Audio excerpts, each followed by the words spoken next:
सदर गुन्ह्याच्या अनुषंगाने माननीय पोलीस अधीक्षक संदीप घुगे व माननीय अपर पोलीस अधीक्षक रितू खोकर यांनी पोलीस निरीक्षक सतीश शिंदे स्थानिक गुन्हे अन्वेषण शाखा सांगली यांना गुन्हा उघडकीस आणण्याबाबत आदेश दिले। सदर आदेशाप्रमाणे स्थानिक गुन्हे अन्वेषण शाखेकडील सहाय्यक पोलीस निरीक्षक पंकज पवार व स्टाफ यांचं एक पथक तयार करण्यात आलं।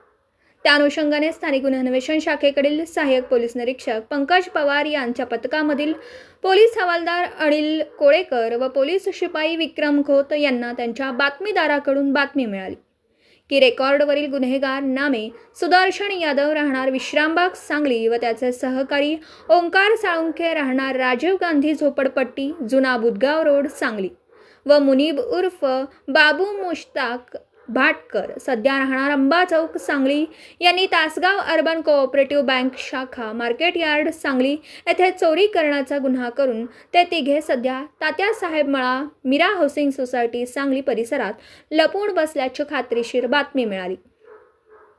नमूद पथकास मिळालेल्या बातमीप्रमाणे सांगली ख्वाजा बस्ती सह्याद्रीनगर टिंबर एरिया मार्गे मीरा हाऊसिंग समोर दाखल होऊन वाहन तात्यासाहेब मळा येथे अलीकडे थांबवून पायी चालत वॉच करीत जात असताना निकुंज लॉनच्या समोरील बाजूस असलेल्या भिंतीलगत रस्त्याच्या उजव्या बाजूस अंगात काळ्या रंगाचा शर्ट व पाठीवर निळसर रंगाचे सॅक असलेला एक तरुण इसम बातमीप्रमाणे थांबलेला दिसला। त्याचा बातमीप्रमाणे संशय आल्याने शिताफीने त्यास ताब्यात घेऊन त्याचं नाव गाव विचारणा केली असता त्याचं नाव ओंकार विशाल साळुंखे वय वर्ष 19 राहणार राजीव गांधी झोपडपट्टी जुना बुधगाव रोड सांगली असं सांगितलं। त्याच्याकडे असलेल्या सॅकमध्ये पाहिलं असता त्यामध्ये एक लाकडी मुठीचा धारदार कोयता, कटावणी, एक प्लास्टिक मुठीचा धारदार चॉपर चाकू व मारतूल मिळून आलं।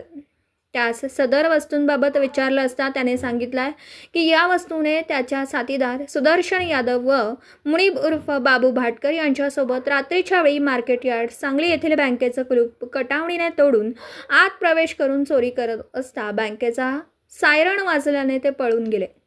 त्यानंतर मल्टीप्लेक्स टॉकीजच्या पाठीमागील कॉलनीमध्ये बंद घर फोडून चांदीचं साहित्य चोरी केल्याची कबुली दिली आहे। लागलीच सदर आरोपी या सहाय्यक पोलीस निरीक्षक पंकज पवार यांनी ताब्यात घेऊन नमूद मुद्देमाल पंचासमक्ष जप्त करून आरोपी व मुद्देमालासह विश्रामबाग पोलीस ठाण्यात वर्ग करण्यात आला। पुढील तपास विश्रामबाग पोलीस ठाणे करीत आहेत। सदर आरोपी हे रेकॉर्डवरील गुन्हेगार असून यांचेवर यापूर्वी सांगली शहर, विश्रामबाग, संजयनगर, मिरज ग्रामीण व कराड जिल्हा सातारा या ठिकाणी चोरी, घरफोडीचे गुन्हे दाखल आहेत। तसेच परागंदा आरोपी नामे सुदर्शन यादव राहणार कराड जिल्हा सातारा सांगली व मुनीब उर्फ बाबू भाटकर राहणार अंबा चौक सांगली याचा शोध घेऊन आणखी गुन्हे उघडकीस आणण्याचा प्रयत्न करीत आहोत।